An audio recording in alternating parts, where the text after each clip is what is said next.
Awesome. I got this. I have never had that, but I know I love it just looking at it. We'll get you out a bottle, and we're all excited to see the fire.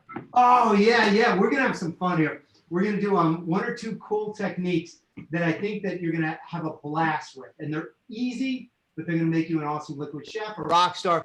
And the first deals with ice. And so when I was running Jose Andres's and Gordon Ramsay's places, they're like, oh, we need to buy this clear ice. Oh, and everyone would take pictures of clear ice. And I was like, well, we're spending $1.50 per ice sphere. This is kind of crazy, guys. Our cost of the cocktail is going way up, but people didn't care. So I was like, all right, how do I turn around and teach people at home to make clear ice without buying or spending any extra money? And then once they do it, they can enjoy their great bourbons and whiskeys or anything they want, but they can enjoy it with the clear ice. So first of all, I was like, wow, I'm going to get one of these, which I did. I got several. I got this, which a lot of people have seen before. It's, your basic way to work with ice. And I'm going to show you a little trick that you can do that is insane after we play with a little fire. But so, all right. So if you do this and you freeze it for about 4 to 6 hours, you get a nice ice sphere. And you're like, wow, that's great. This is a nice ice sphere. This is great to have a drink on. But what bothered me so much was the white. And I was like, well, what is it? And everyone used to tell me the white was impure water, which didn't make any sense to me. So after working with it, I realized that the white is actually gas. It's air bubbles. So how do you turn around and get rid of the air bubbles out of it? And so I bought a bunch of stuff like an idiot. And as I bought a bunch of stuff, it didn't change it. And then everyone was like, oh no, you got to boil the water first. And it still didn't matter. But I stumbled across this technique, and I'm going to share it with you all because it is a game changer. Working with this same sphere, working with that, what I did is I slowed down the freezing rate. And when you slow down the freezing rate, great things happen. And so with this great thing is I was able to take the ice and I was able to get a freezing, and with it, I want to put it on a glass so you can see it better, but I was able to take this cloudy ice and change it to this ice. Now this ice is a slow freeze, meaning that it's the same process as this is. What I do is I take a little sort of cooler, put a little water in the bottom, and it freezes slowly, meaning it's the same water. It's just distilled water. And I had a little fun with it as I got carried away. I put a little mint in this one. There's some I put a little jalapeno, but you can put anything you want. It's super clear. It's dirt cheap to do. Just put a little water in and have some of your favorite whiskeys, like the one I'm seeing right there. I know it's going to be one of my favorites, especially when it comes. And then have any spirit you want through the clear ice, and you'll be a rock star at home. People were like, oh, how'd you do that? Don't tell them though. Just tell them, yeah, you wouldn't understand. It's a STANY thing. It's an Instinet thing. You just wouldn't be able to do it. So let's go ahead and let's build our cocktail, shall we? I love cocktails with history. I love the story of cocktails. And as we build it, I'm going to, a lot of times when I'm teaching teams, I say, what do you think the oldest cocktail is? And everyone will say, wow, an old fashioned, which we're going to make, that's going to have a cool twist to it. And as we do, we're going to take a little simple syrup, and we're going to take some rosemary, fresh rosemary. We're going to just put it in there, spank it, and just put it in there and just let it steep for about 10 minutes. Nothing crazy. That's it. If you don't, you can do this with anything you want, but that is really, really fun. We're going to use the bigger ice sphere to fit in here. But when they said the oldest cocktail, and I love doing this, is they always said, wow, the oldest cocktail is the 1800s, 1700s. And I always say the oldest cocktail was 40,000 BC. Because in 40,000 BC, you had on the plains of Africa, Cro-Magnon man, and they were looking at these big trees that got broken open, and the bees were in there. And not only were the bees in there, then the monsoons would come, the bees would get rained out. And what happened was an alcoholic fermentation, mead was born. Now, I know you're saying, wait a second, this guy's pulling my leg. And I could be, but if I'm entertaining, it's okay. So mead was born, and then it became part of a ceremony. The father of a bride had to provide mead in any ceremony for a lunar cycle. And how beverage translates today, we call that today a honeymoon. So remember, anybody tells you that first cocktail is 1800s, you go, no, that's kind of an old-fashioned style. I know an older cocktail. So nature's first and only cocktail. Let us go ahead and build our 1805 old-fashioned. Then we're going to go back after we do it, and we're going to do a couple cool twists to it. And I'm going to show you a couple different ways on tasting spirits. So I have it here, and I'm going to just go ahead and I'm going to build it right in the glass. And as I build it in the glass, I'm going to have it, and I'm going to start off with a whiskey. Whiskey, bourbon, whatever you want to do, a nice rye, just have some fun with it. Have some fun because it's so great to build this cocktail. There are actually two old-fashioned. And the first old-fashioned was 1805, and it was written about and called an old-fashioned style cocktail. The next old-fashioned came around in Prohibition time. We're just going to free pour this as I talk. And the Prohibition one came around, and it had the cherry and the orange. And the reason it had the cherry and the orange was they really had to disguise or hide the flavor profile of the bourbons and the whiskeys in the 20s and 30s because of Prohibition. Yeah, if you've heard of blind tigers, if you've heard of bad cocktails, this was the epitome of it. So what they did is they took a white cherry, and they would take that white cherry and they would dye it super red.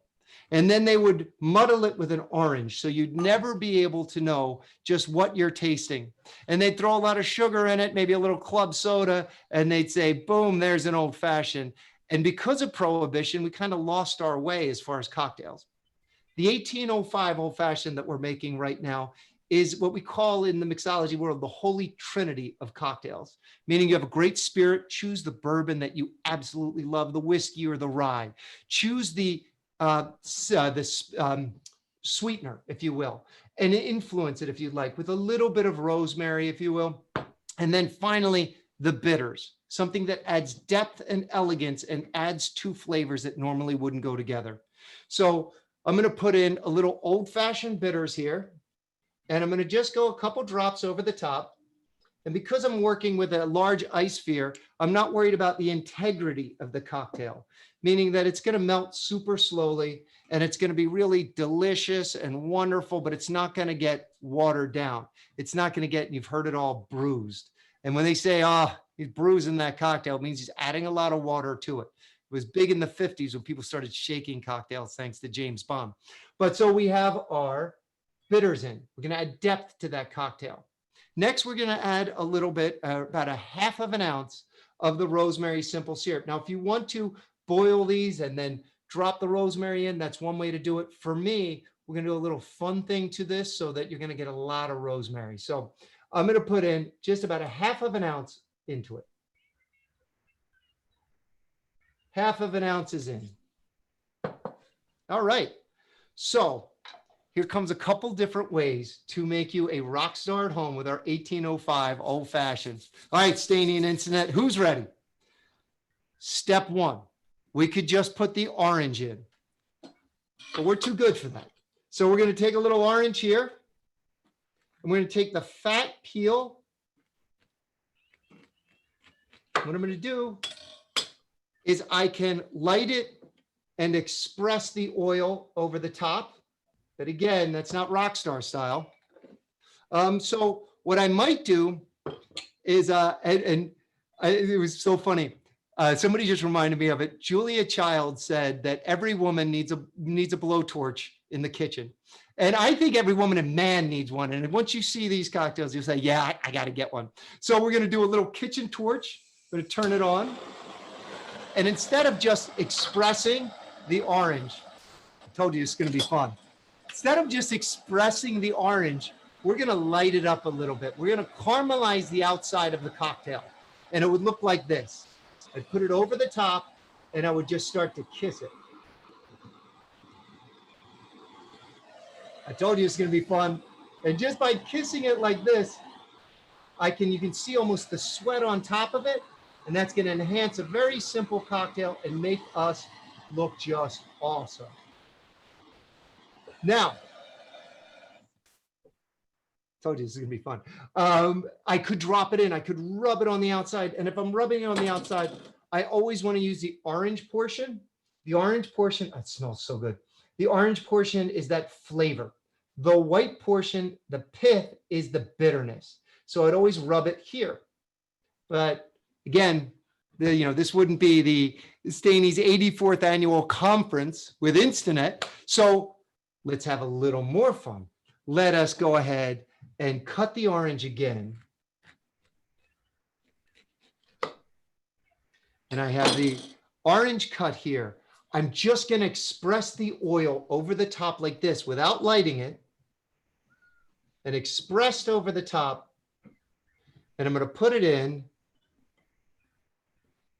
And now I'm going to get ready to have some fun. So here I have the dried rosemary. So we're not spending a lot of money on smokers. I have them. They're great, but you don't need them all the time.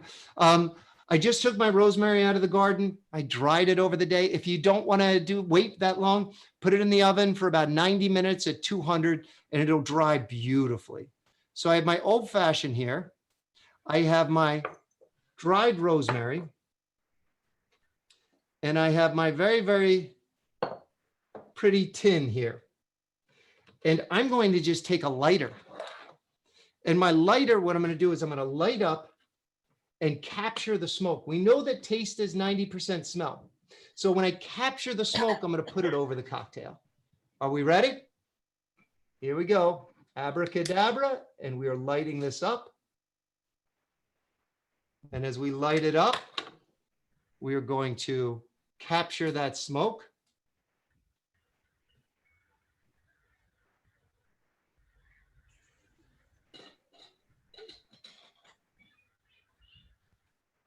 Woo!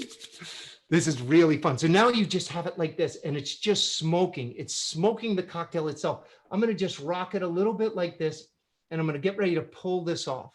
And as I pull it off, you're going to see the smoke kind of have fun and play. And as I play with it, I'm going to kind of waft it all over because we have to become our own favorite bartenders. So let's be great bartenders at home. And here we go. Ready?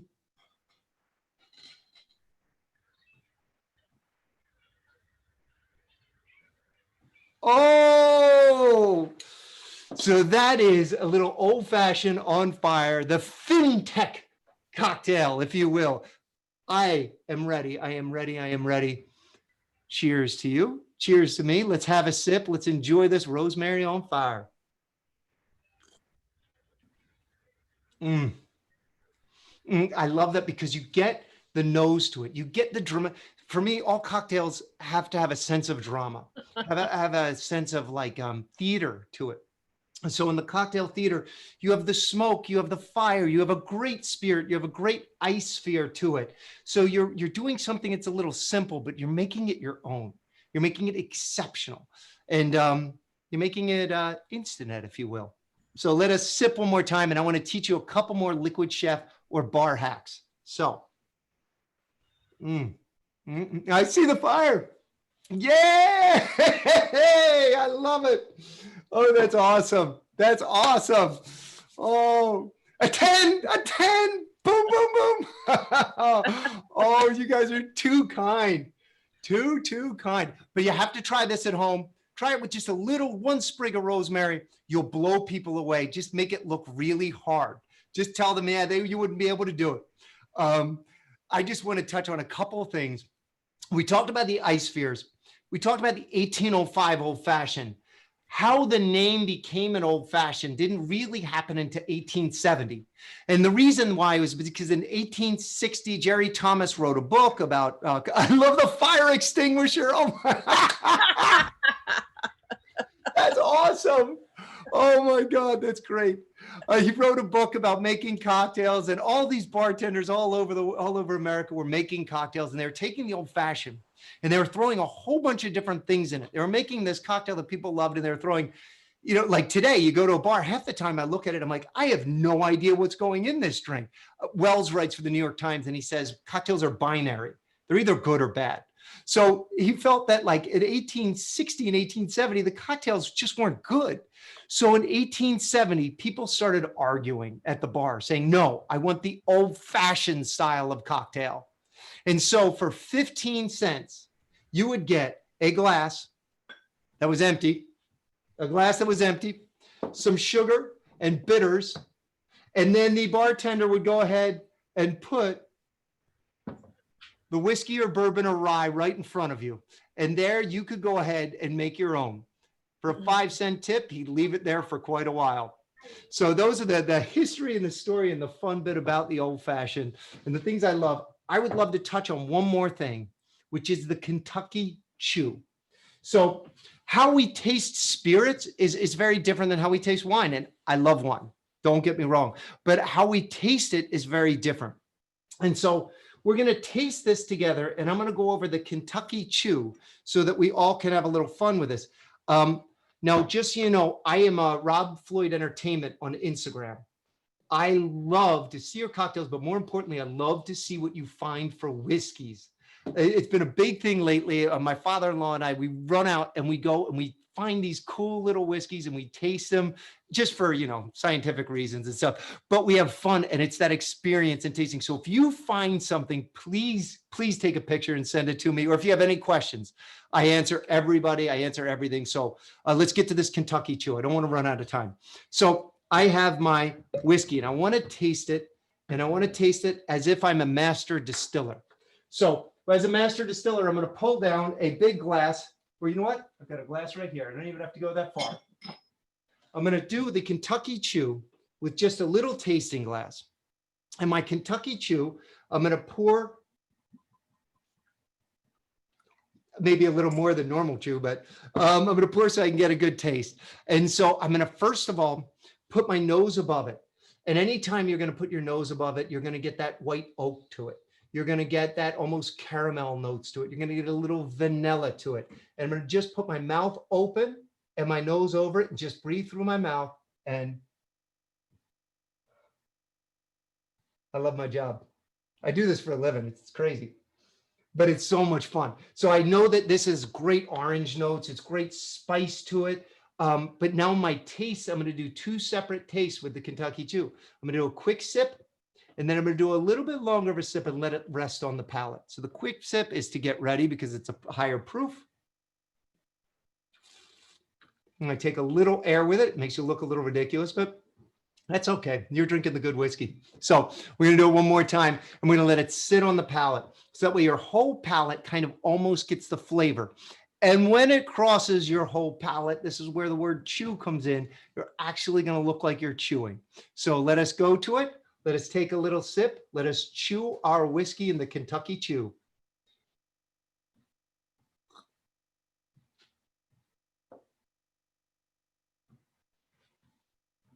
Whew. That's a high proof. Oh my God, it's 103. So when it's that high, you get a little of that evergreen. That means the alcohol is there and it's like, whoa. I should have checked that first, but you know what? This is the 84th annual conference. This is Instinet at its best. This is us becoming rock star mixologists. And next time I'm going to look, but wow, that's great. The flavor is incredible. The Kentucky Chew always looks silly when you're doing it, but actually when you do it a couple times and I see all these great drinks getting brought up and I'm just like, I wish we could all be at this bar right now because I got a lot of things for everybody to try. So next year we're here or we're somewhere where we can just keep pouring all night long. No, the chew is great. And the sillier you look and chew, it seems like the more flavors you get. And it's funny, even when you do it with something like Jack Daniels, you get these tropical notes, this citrus, and wow. Anyway, please be in touch with me. Stany, thank you so much for having me at the 84th annual convention conference. And that's whiskey and Instinet. Y'all are amazing. Thank you. Thank you so much. And God bless. Have a great time. And cheers. Cheers, everybody. Woohoo! Thank you so much, Rob. Thank you. Great. Thank you, Instinet. This was a wonderful experience. Well done. Good job. Thank you. Thank Well you. done. Oh. I do have a question for you. What's your favorite whiskey? Real quick, I'm going to show you one that's a great sale. Right now, Russell's 10, you can get for under $40. It's fantastic. For cocktails, it's great. This and Bullet are usually my go-to as far as making cocktails and just drinking because it's super affordable. And then I love Japanese whiskeys have been incredible, but my favorite that I've ever had was Pappy Van Winkle, and it was awesome. I didn't want to love it as much as I did, but it was awesome. Nice. Okay. Yeah. Hopefully I can get that in Canada, so we'll see. Thank you so much, guys. Y'all are amazing. Cheers. Thank you. And Instagram Yes, me. definitely. Awesome. Well Good job, done. Rob. Well Great job. done.